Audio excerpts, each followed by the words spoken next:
a kind of anger where these are people who had actually, a big section of it is those people who had actually once trusted Modi.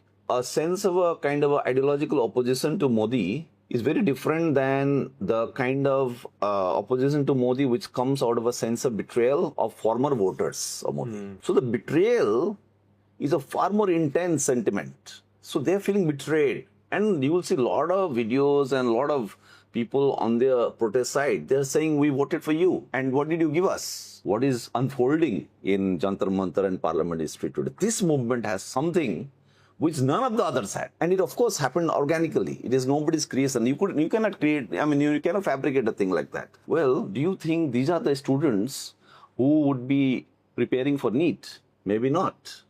But so what? Hello and welcome to In Focus. I'm G. Sampath. What if all the cockroaches come together?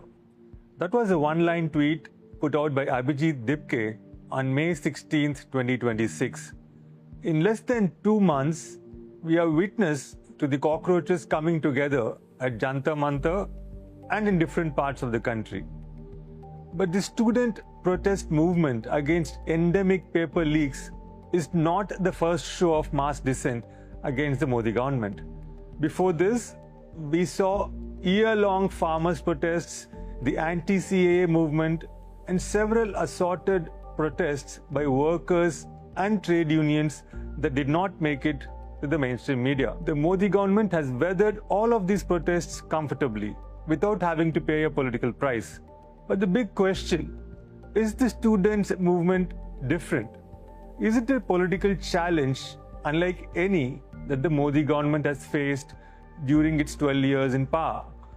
Joining us today is Saroj Giri, Associate Professor of Political Science at Delhi University.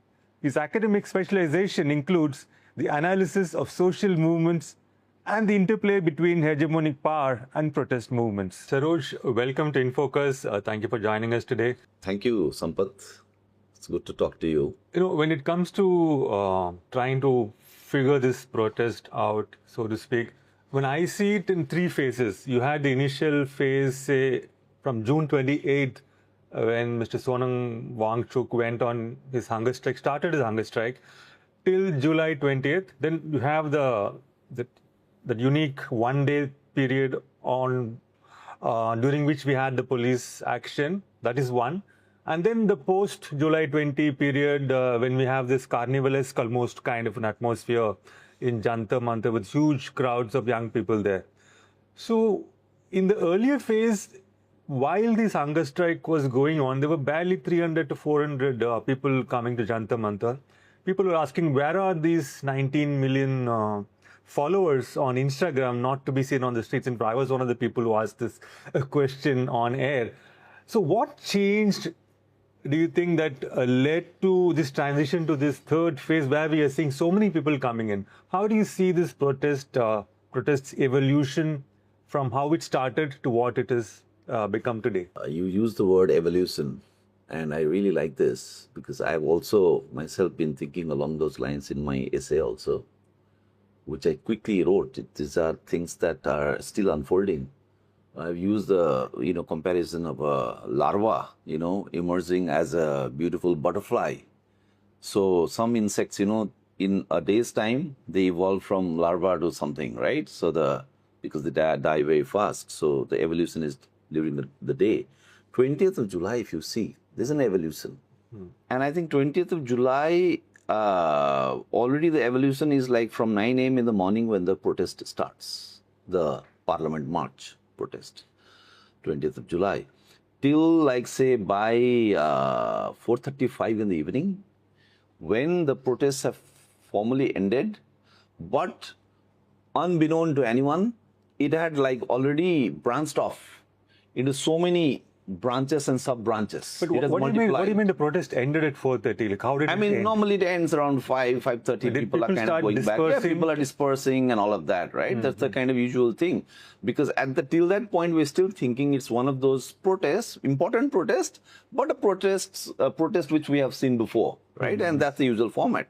But around 4:35, what do we see is that groups of protesters have branched off, and they have in fact basically proliferated into Janpat, into the point where the Sansad Marg meets the T point, where it meets the outer circle of the Connaught Place, and on the other side where you have the Pachkuya Marg, T point. So who are these people? These are mostly maybe not the neat aspirant kind of students, but mostly youth, mostly from working class backgrounds, who are so angry with the government that they go and do a blockade. Completely unannounced. The government doesn't know because the entire the protesters did a blockade on the protesters did the blockade. And in fact, some channels like India Today, around 8:30, they are already doing live from Connaught Place, and there is tear gas shelling, there is lathi charge, and later when we drove through that place, it was carpeted with stones. There was stone throwing, stone pelting, So this was completely unseen. So the fact that the protest, which was like the protest there in a given place, it happened, the lathi charge happened, the tear gas shelling happened, but after that it was kind of formally ended, but actually it never ended. And it went on till late in the night when Delhi police cops were till like 9:30, 10. And I saw some of it. I was there. Were chasing, they were just going by appearance. Whoever looked like a working class guy, they were picking up. That enraged a lot of the people. That part, which didn't get reported so widely. But the other thing is, of course, that 2014 onwards, there was a lot of anger among people, which had built up. And it's a kind of anger where these are people who had actually, a big section of it is those people who had actually once trusted Modi. They had given their mandate. So I think, a sense of a kind of ideological opposition to Modi is very different than the kind of opposition to Modi which comes out of a sense of betrayal of former voters of Modi. So the betrayal is a far more intense sentiment. So they're feeling betrayed. And you will see a lot of videos and a lot of people on the protest side. They're saying, we voted for you. And what did you give us? And besides this is like a more dispersed sense of voters' resentment. But if you look at protests, right from the Agniveer protest, which was also kind of manipulated and crushed by this government, the Agniveer. Recently, 13th of April, Noida workers, the way they were treated by this government, I mean, brutal, right? Then we know what happened elsewhere, Panipat refinery, elsewhere, Singrauli in Madhya Pradesh. There has been, in fact, maybe a lot of people did not notice this, but there has been a kind of a viral, kind of a protest of workers all over the country. And then you have the CAA, Anti-CAA protests. That is also unresolved. That anger is there. The Kisan Andolan, the way that was handled, the farmers' movement. And let me take you back a little bit more. 2018, you would remember that there was a Dalit strike in the month of April. That was a big Dalit kind of uprising in this country. The issue was, of course, that some of the pronouncements of the Supreme Court was trying to dilute provisions of the SC/ST Atrocities Act. And before that, if you go, there was, of course, the Dalit uprising in Gujarat, the Una uprising. This is around 2017 and all, out of which people like Jignesh Mewani emerged as a leader. So I think there are a lot of these instances of different movements, that have been kind of bought off, crushed, manipulated, something or the other has happened. And then, of course, also the other thing was that a lot of these movements were also kind of lacking something, right? There was a big lack in a lot of these movements, including the Kisan Andolan, including the anti-CAA protests and all of that. This movement in front of us today, as we speak here, what is unfolding in Jantar Mantar and Parliament history today, this movement has something which none of the others had. This is a very unique movement in that sense. And it, of course, happened organically. It is nobody's creation. You cannot create, you cannot fabricate a thing like that. A political party, the opposition parties, look at them. They're so frustrated because they could not really launch a movement like this because such a movement cannot be launched. It happens at particular conjunctures, at particular points in history. So I think the last 2-3 decades of, basically the last 2-3 decades of anger got concentrated on in a kind of a expression on the 20th of July. So in a day's time, from a kind of a middle class aspirational kind of ideology of, oh, my son, my daughter is going to clear NEET, become a doctor, clear joint entrance, become an engineer. That was the original issue, right? Paper leak, education minister resignation, Dharmendra Pradhan's resignation. From there, it was, that's why I think of it as like a traumatic encounter for even the Indian middle class, upper middle class, who just wants that, okay, let's get education, get a career and move on with life. Here, the fact that the lower classes came into this protest in a big way, the ones who are making reels. And you will see, yesterday when we were in the protest, we were thinking that, well, do you think these are the students who would be preparing for NEET? Maybe not. But so what? Even if they are not from that section of society, even if they are kind of what Frantz Fanon would have called lumpen proletariat, all the better, because there you will see they have a kind of a unfiltered, untutored expression of their anger. So in fact, today we were having this discussion, and there I brought up this thing that, look, maybe a lot of the earlier movements, for example, just to give a small example, had this kind of a vocabulary and language which was one of, let's say, being politically correct. Now, if you go there, particularly outside the main venue, which has the dais and all, the main venue, the original venue where Wangchuk and others were sitting on hunger strike. But now, as we know, the protest outside has become far more important.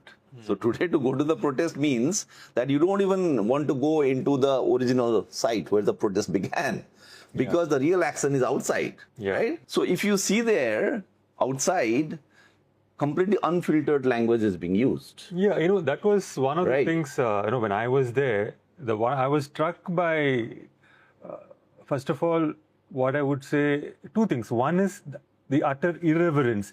I have not seen, we've seen the farmers' protests. I think the last time we spoke was during the Maruti workers' strike, the trade union protests.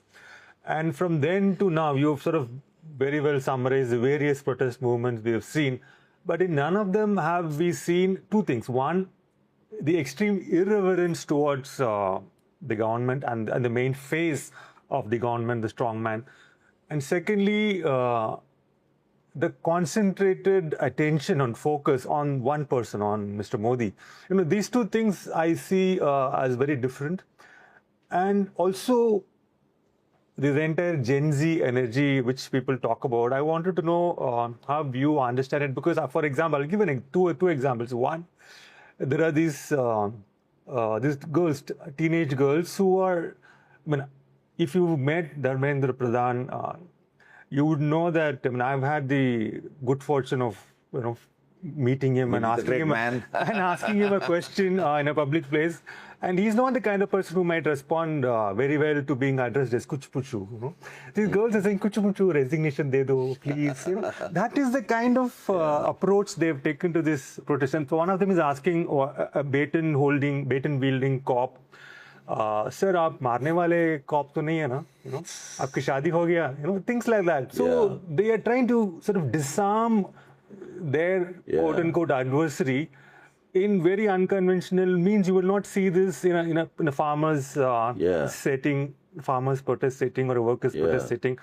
So do you think this irreverence and this mockery of the most powerful entity in their lives, in the country, is something which is the unique factor you spoke about earlier? Yes, unique factor, that's the unique factor. I would just say, that, earlier we used to create an equivalence between politically correct speech, for example, and what is called safe space. Today, if you go there, it's very politically incorrect. The language, the utterances, the slogans and all of that.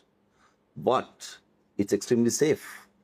So how is it possible that you can use completely politically incorrect language and still have a safe space? Everybody who has gone there has said this is a safe space. That means so-called, homophobic, transphobic, patriarchal kind of language, which is supposed to have automatically created an unsafe space.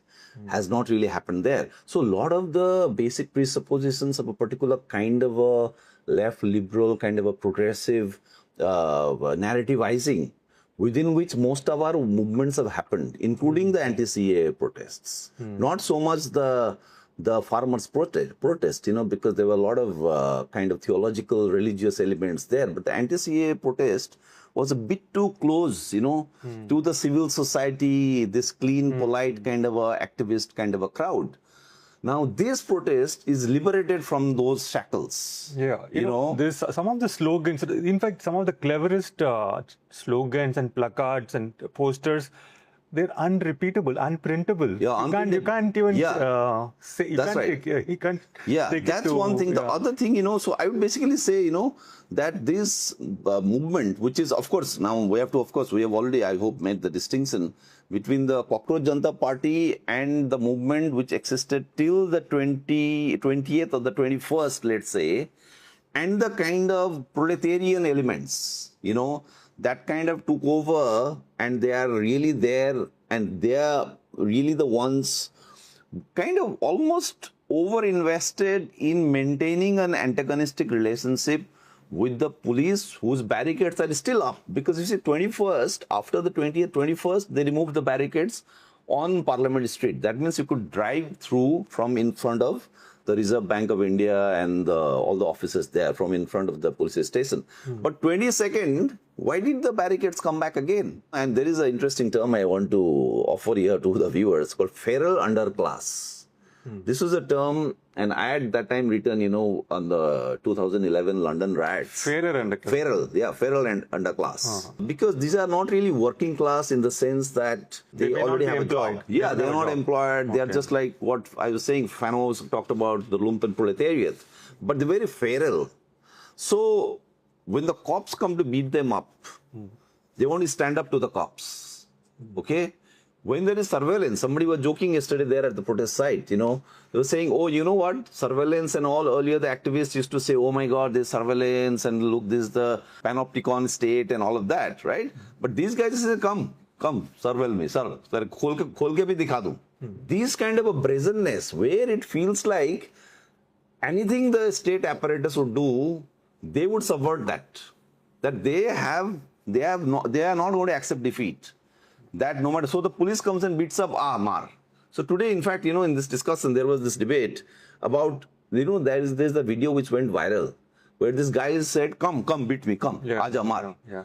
Is it something that, so somebody was trying to say that, well, that is satyagraha, that's Gandhian satyagraha. I was saying, no, it might have certain elements of satyagraha, or passive resistance and all of that, but satyagraha has this thing about truth, But these are post-truth guys. For them, they are not holding to some sacred truth and trying to reach the Almighty, which was there in Gandhi's Satyagraha, right?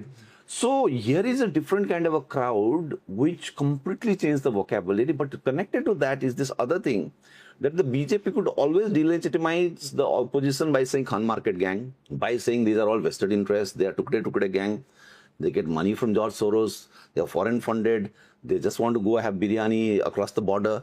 Now, none of these things can really apply here. That means the BJP does not have any adjectives, choice adjectives. The BJP IT cell does not know how to defame this.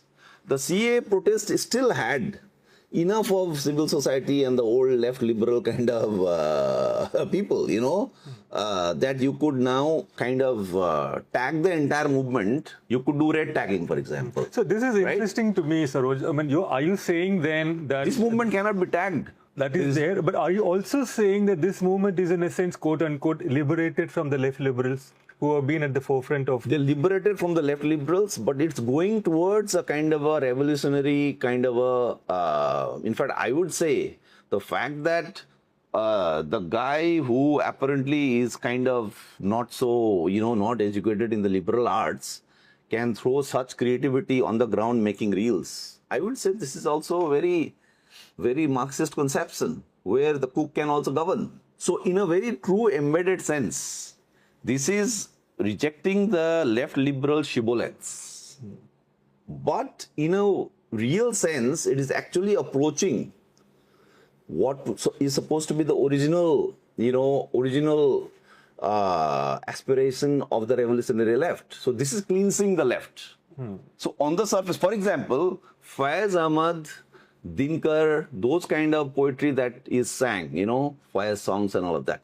Now, still, left organizations inside that space still singing Faiz songs, right? But outside, no. What are they singing? They're ripping off music from video games. You know, Subway Surfer. Now, Subway Surfer and those kind of video games, now we are so out of touch with the so-called, if you want to use the word culture, of the proletarian classes in and around Delhi, for example. Is that the proletarian? Would you characterize it as proletarian classes culture, or is it Gen Z culture? Because Gen Z is the operative term, the conceptual category through which the discourse around these protests is I am not channelized. using the term Gen Z. You are right. You have sensed it right. I am avoiding Gen Z because I think Gen Z is a non-class category, and even it does not have an analytical value. What it does is it fudges. So you can't make a distinction between Silampur and Jorbagh then.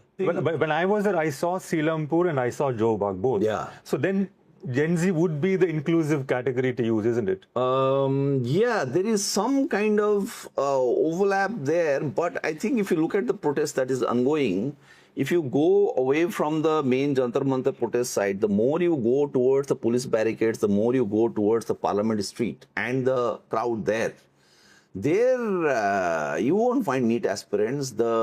It's not an aspirational kind of a class which is there, you know. And these are classes that have faced systemic brutality in their workplaces, in the neighborhoods where they might be living in unauthorized colonies, and Rekha Gupta's demolition squads are already going. So they are identifying and recognizing the system at different levels.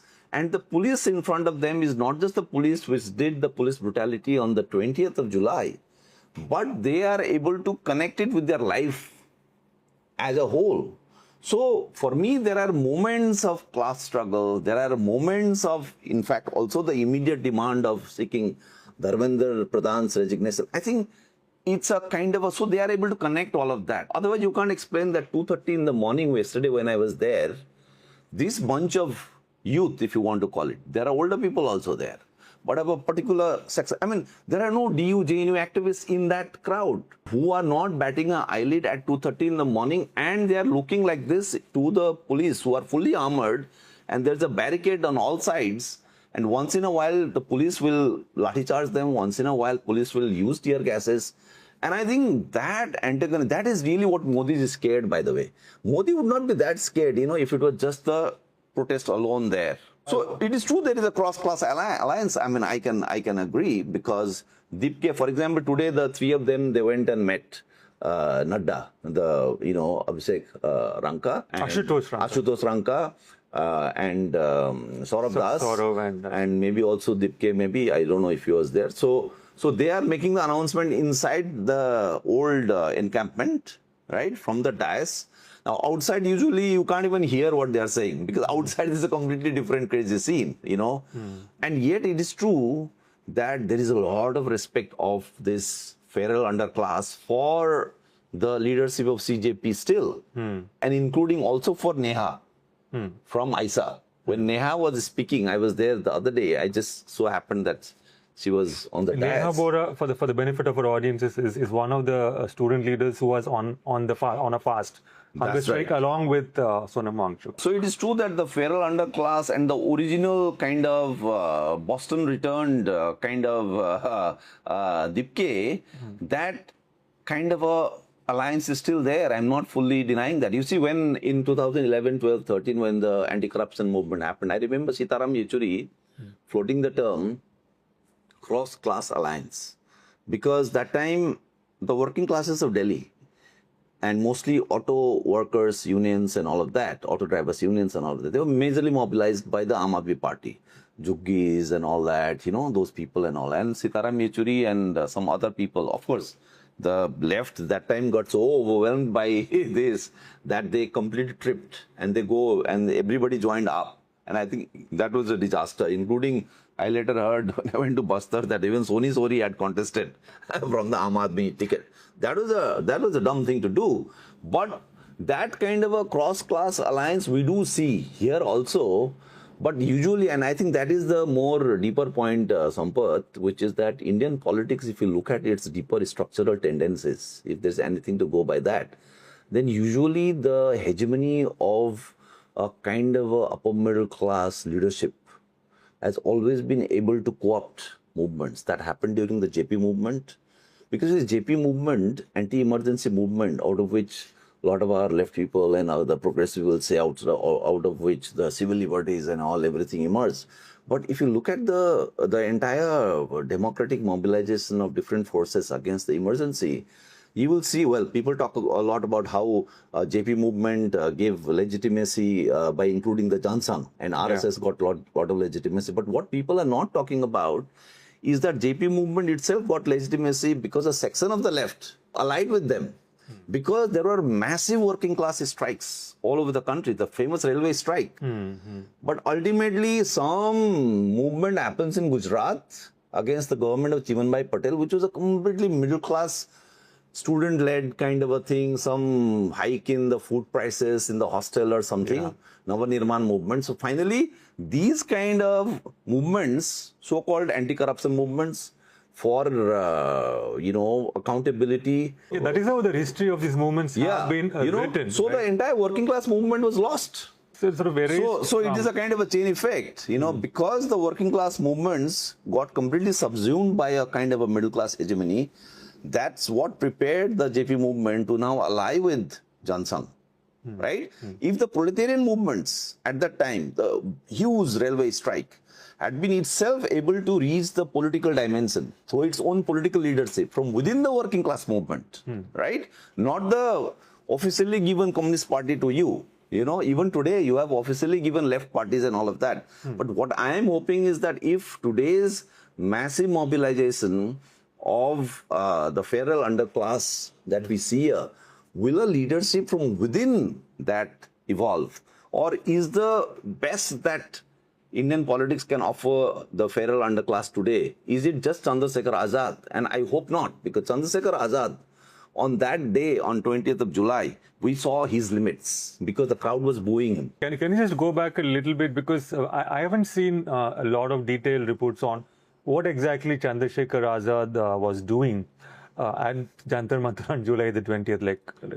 Where did he appear from? Well, what was he trying to do? So this is around 12:31 in front of the police station, the main barricade.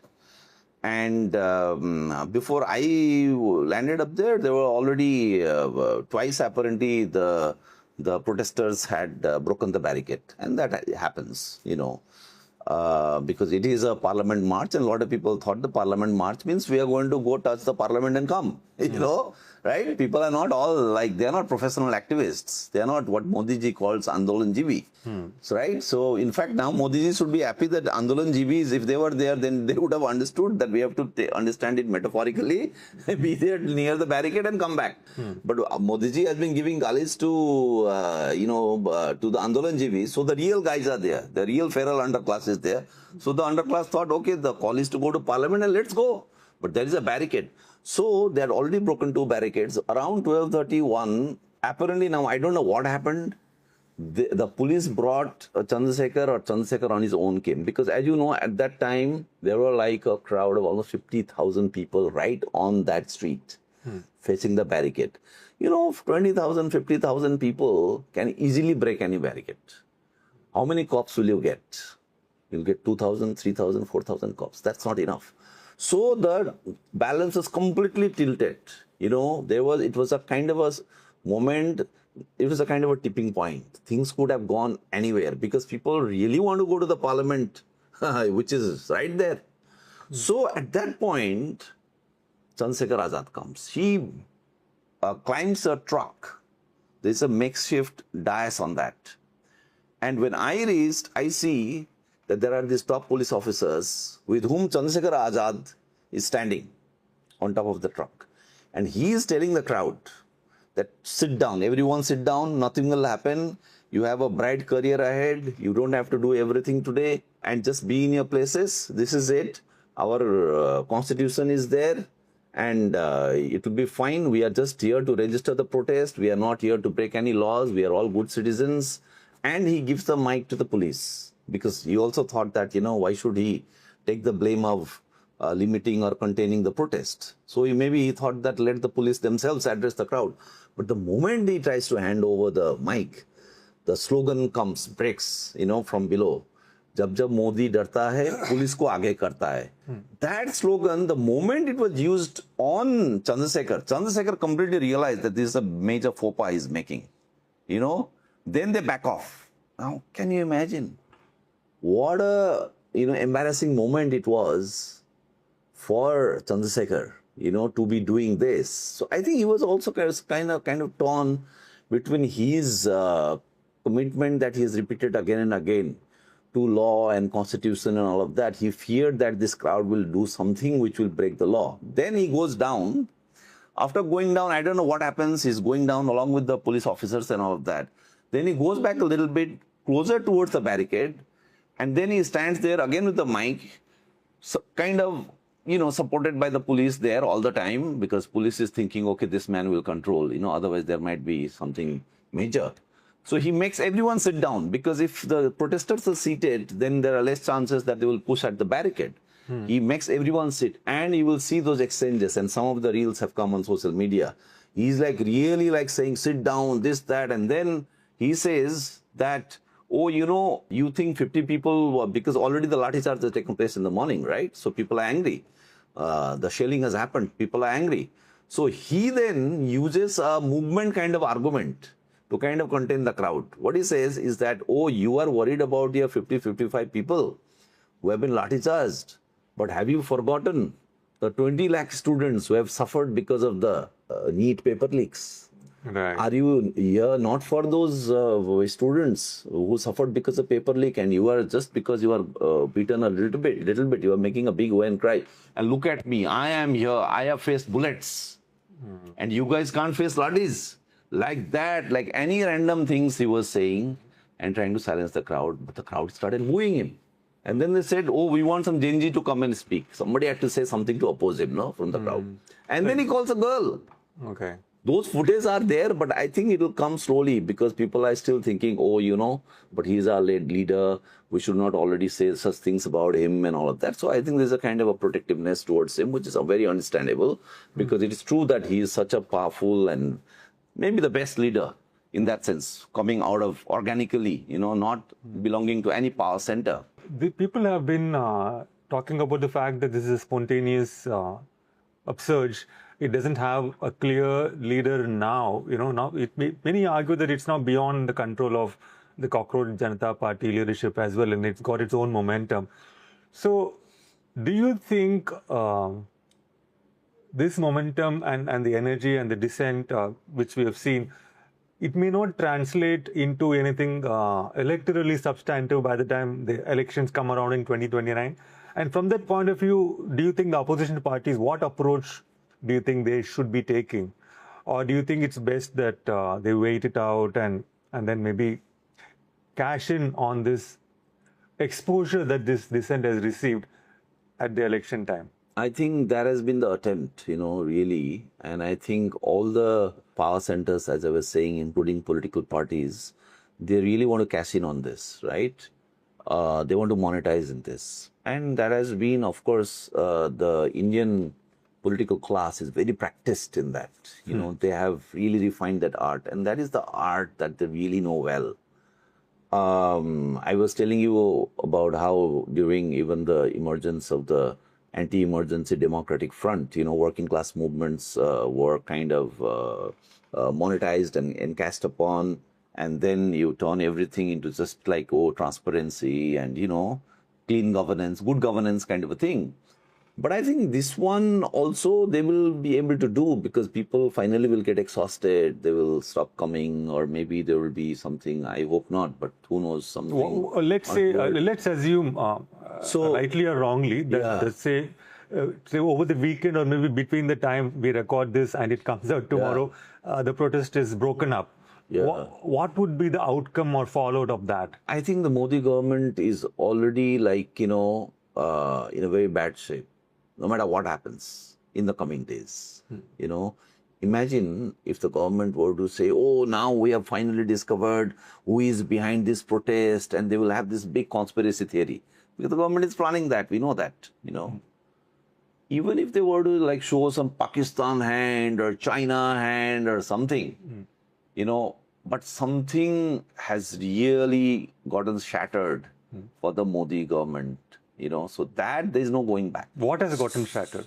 I think the kind of, just as people have lost the fear they had of coming out, the government has lost its confidence. Just look at even the negotiations, you know, the way it is going. You know, the government is already backfooted. Where has the government gone on back foot? They have not acceded to considering the demand for Mr. Pradhan's resignation. They are still holding out on that. They are holding out on no more FIRs. So where have they? They have backed out in the sense that they've agreed to go and meet in a neutral place very, very fast. Very fast. If you look at the other movements like the Kisan Andolan, CAA and all of that, nothing like that is happening.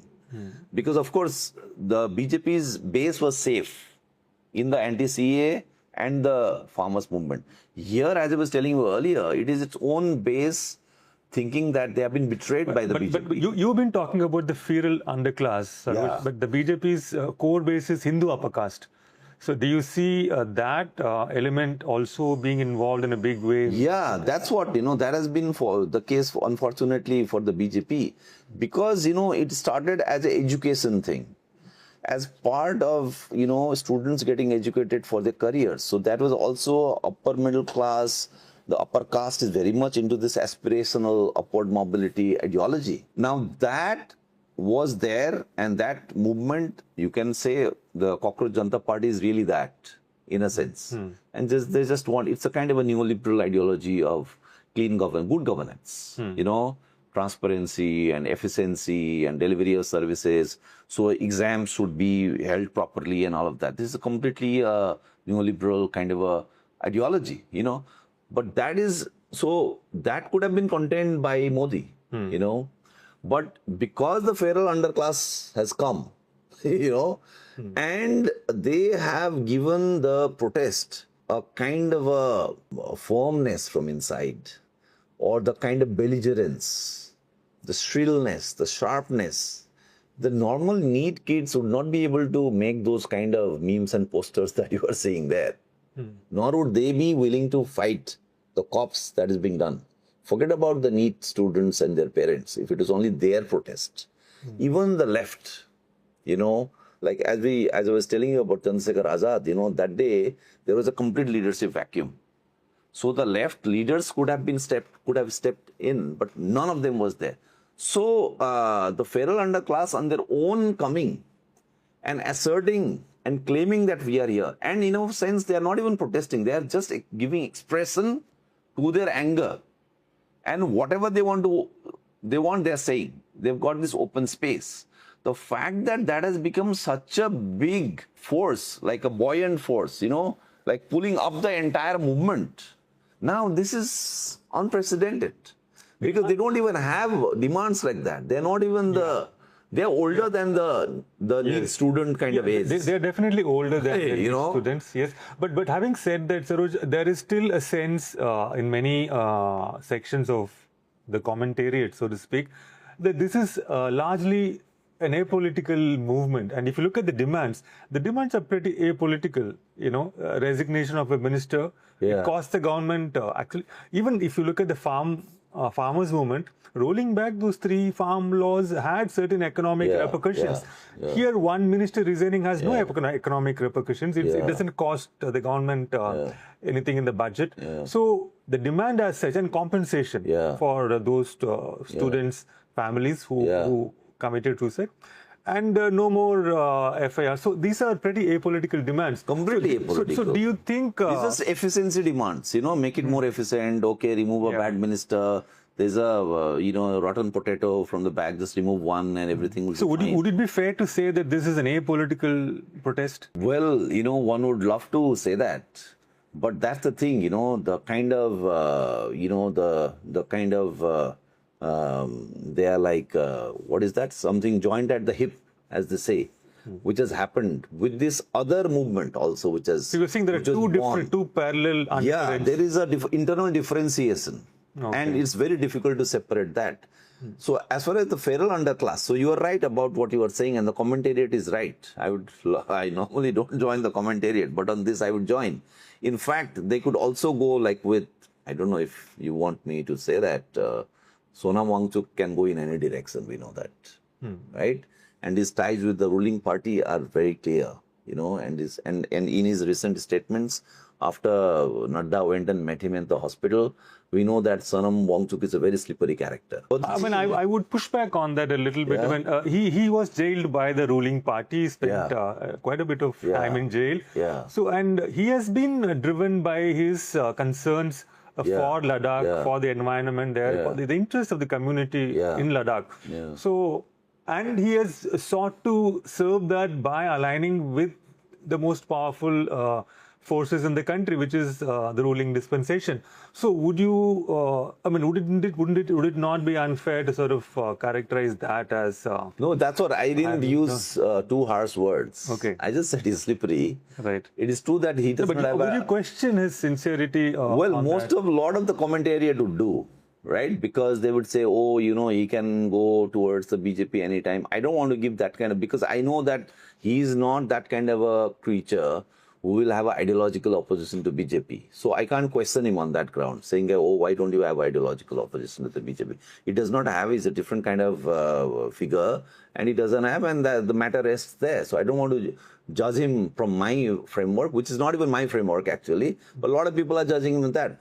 But at least this much can be said, I think, that he does seem like, you know, to go with the government, including even with the education ministry, because for people have, I mean, to be fair to what you're saying, people have criticized the fact that he broke his fast with the representatives of. That maybe he did not have an option, but I think where he had an option was not to invoke the national education policy of the ruling party in telling that, oh, students should come in large numbers for the 20th July Parliament March. You know, he said that. It seemed to work though. Students. Well, that's what. But yeah, so in a way, it was a smart move also. You know, that's how middle class movements are, right? There is no ideological purity there, and it should not be there.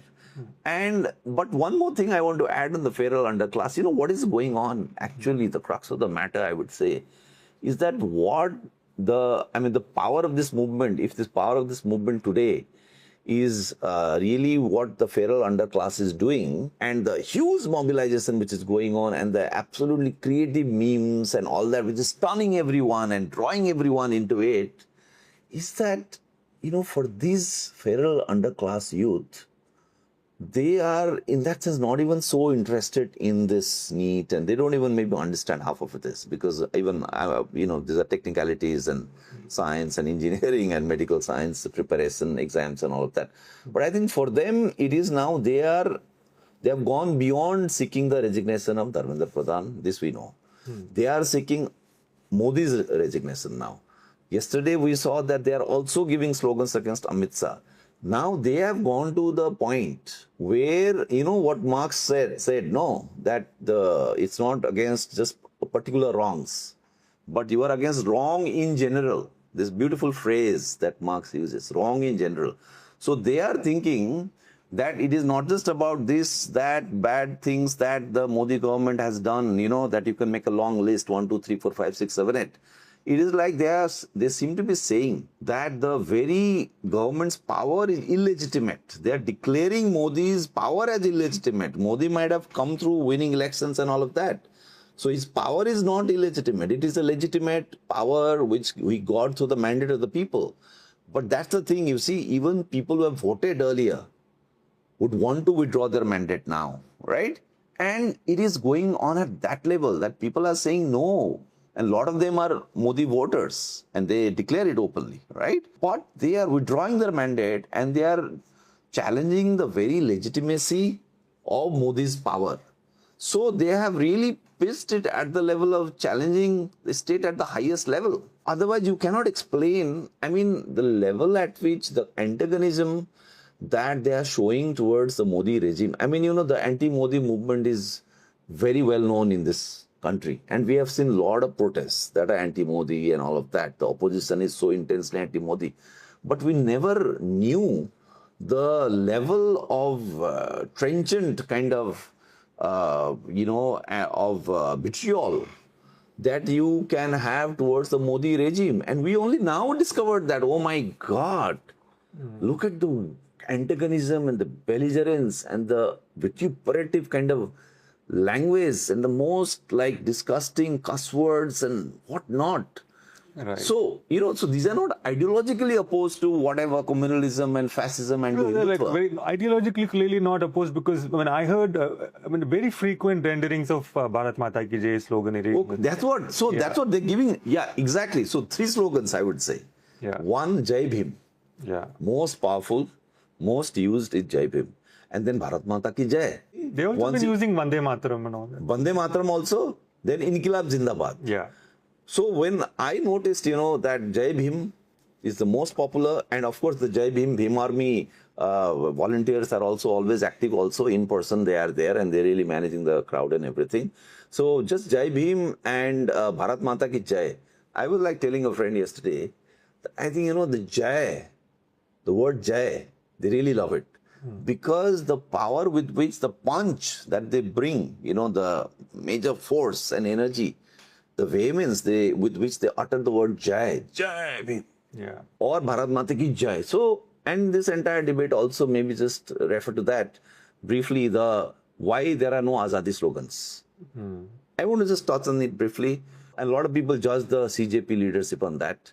Now, I don't want to go into CJP and all of that. The only thing I want to say is that this crowd which is there outside now formed, outside the main stage and all of that. In the main stage, maybe the CJP leadership has said that, we can't have Azadi, this thing. But Azadi slogans. But outside, the crowd is free to raise whatever slogans. They have been giving all kinds of... So, are you saying that the CJP leadership took a conscious decision not to have any Azadi slogans? That's what I am told, but I cannot vouch for that. But you're right in the sense, we haven't heard, I haven't heard any Azadi slogans. No, but there are Azadi slogans inside, I've heard. Okay, but apparently the leadership doesn't want that. Okay.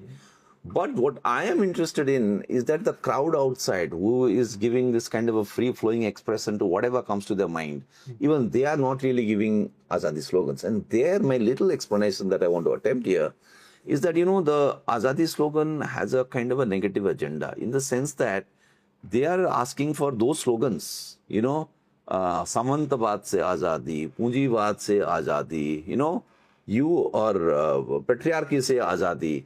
So you are identifying some oppressive structure and then you're saying, I want Azadi from that, Azadi from that, Azadi from that. But you yourself, who you are not identifying. You just want freedom from everything, which is in fact a very non-interference kind of a neoliberal kind of ideology, even though the left thinks they are being very radical with it. But the Jai Bhim positively identifies its own symbols. Jai Bhim, that I am this, and this is my hero, my God, whatever, or this is who I am. Bharat Mata Ki Jai also, they're claiming Bharat Mata. That it's not Modi's, it's mine. So the Azadi slogan is a bit kind of a jaded, kind of old mode, left liberal kind of a thing, which had its moment, of course. But now I think the baton has really moved on to these other slogans. My last question, sir, we're running out of time, unfortunately. Yeah. So we have sort of discussed the way these movement, the students' protests have evolved over this last month or so. Now, looking ahead, one scenario which everybody is talking about, which we could anticipate, is increased repression from the state authorities. We've already spoken of, people are talking of the CCTV surveillance, how all the data, facial recognition, Aadhaar, PAN, everything is being recorded, and it might be used in a different kind of repression, not directly like a lathi charge, but in insidious forms, through SIR deletions or passport renewals not happening and so on and so forth, and also more brutal forms of repression. So how do you see this kind of dissent sustaining itself or morphing into something else when faced with a dispensation which has every single arm of the state apparatus at its disposal, from the judiciary, which is happy to observe without actively intervening to uphold whatever constitutional norms we have, to the various arms of enforcement. You're right. That's a real possibility. And once this movement, the height at which it is right now, we are seeing, once it subsides, I'm sure they're going to do that. They will give major cases, major FIRs. You're right. There are also these mobile surveillance vans, and with a lot of cameras on top, and they go and park the bus anywhere, and the thing starts recording, and they have facial recognition, and they also have jammers that they're using. So they're tracking everything. And, if you look at the entrance to the main arena of the original protest, then right at the metal detector, those things through which you pass, Yeah. They had camera in each one. Oh, they did? Yeah, yeah. Okay. So if you are coming in, your face is directly already getting completely tracked, right? But what happened was, after the entire mayhem on the 20th, where they also went and smashed the entire stage and the dais and everything, now they don't have that cameras there. Because now, earlier the police was also managing the arena from inside.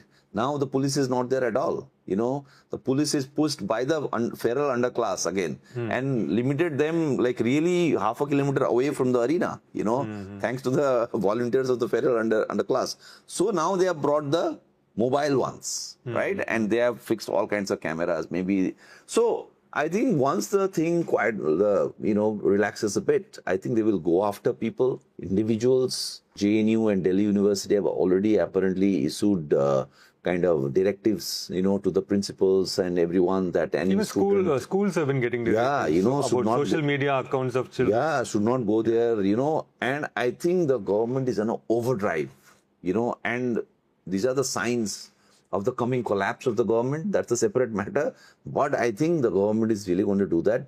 My fear is also that they will try to bring some kind of conspiracy theory, like they did with the Delhi riots of 2020, Bhima Koregaon conspiracy. So they want to bring a major conspiracy, and that is very, very possible. But right now, because there is such a mass upsurge, they are not able to immediately do it, right? But that is a real possibility. So we can't rule that out. We saw what happened with the, the activists in the Noida workers, riots, the workers uprising there. So they will definitely come for it. The government has gone mad. Even though in one of the things that the government has promised with the negotiators of the CJP today is that we will not give any case against any of the protesters. But now they are saying later they will, of course, go back on their word. So I think the surveillance is really intense, and they might even be using really new kind of technologies. Right. The pellet gun was used. That is confirmed now. And one more thing, on the 20th, what we saw, even now, the kind of invincibility of the Modi government and its security apparatus, that has been completely shattered. So they are in a real crisis. And I'm sure the top police officers are being forced by the Modi government that you impose order. So can you imagine 16, 17 metro stations being shut? Half of Delhi not having internet. And maybe they're using Israeli technology. They are going berserk inside. And I think even 1 or 2% of their actual state of mind we are not seeing. They are in complete panic mode, let me tell you this. Well, that is speculative, Saroj. No, they are in panic mode, I'm telling you. Otherwise, the government would not go all the way. Modi giving a late night statement, Nadda opening up, government showing flexibility. And they have already also said that by 2 p.m. tomorrow, they are going to let the CJP leaders know about what the government is going to do about the resignation of Dharmendra Pradhan. Right. We'll wait and find out tomorrow. That's all we have for you in this episode of In Focus, Saroj. Thank you so much. Pleasure. Thank you so much.